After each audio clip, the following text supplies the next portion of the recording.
কালা ভুনা করেছি আজকে। কোরবানি চলে আসছে। সবাই কিন্তু কম বেশি সবাই ঘরে ঘরেই কিন্তু গরুর মাংস থাকবে।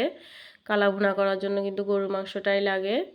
সবাই যদি আমার এই রেসিপিটা ফলো করেন, আশা করি কালা ভুনাটা আপনারাও নিজেরাও রান্না করতে পারবেন। আমি কালা ভুনা করার জন্য আমি এখানে গরুর মাংস নিয়েছি।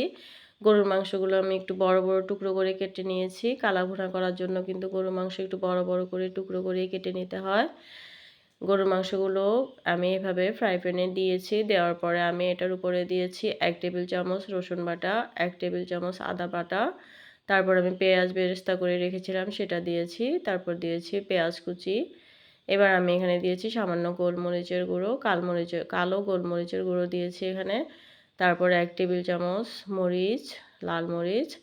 তারপর দিয়েছি 1 টেবিল চামচ হলুদ গুঁড়ো। আমি কিন্তু গতকালকে এই কালা ভুনাটা রান্না করব, সেজন্য কিন্তু শাহি মশলাটা তৈরি করেছিলাম। আমার গতকালকের ভিডিওতে কিন্তু শাহি মশলাটা আমি কিভাবে বানিয়েছিলাম সেটা কিন্তু ভিডিওটা ওখানেই আছে, আপনারা চাইলে দেখে নিতে পারেন।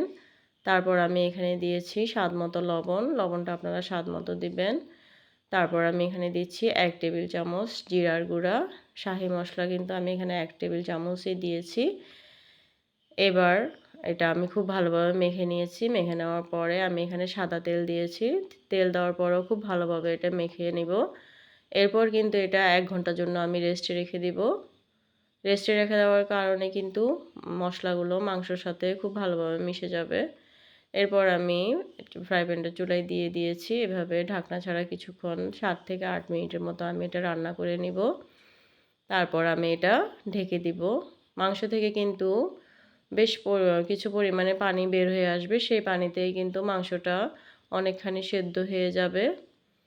এরপর কিন্তু মাংসের গায়ের পানিটা শুকিয়ে যাওয়ার পরে আমি এখানে কিন্তু আরও 1 কাপ পরিমাণ পানি দিয়েছিলাম।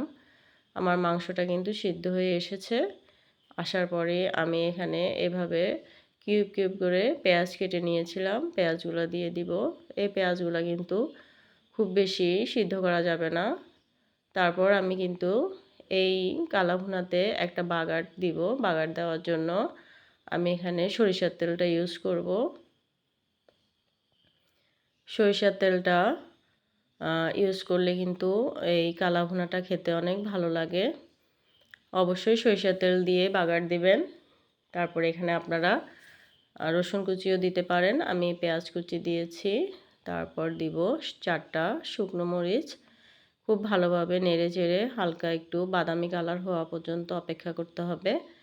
তারপর আমি এটা আমার যে কালা ভুনার মাংসটা সেখানে এটা দিয়ে দিব।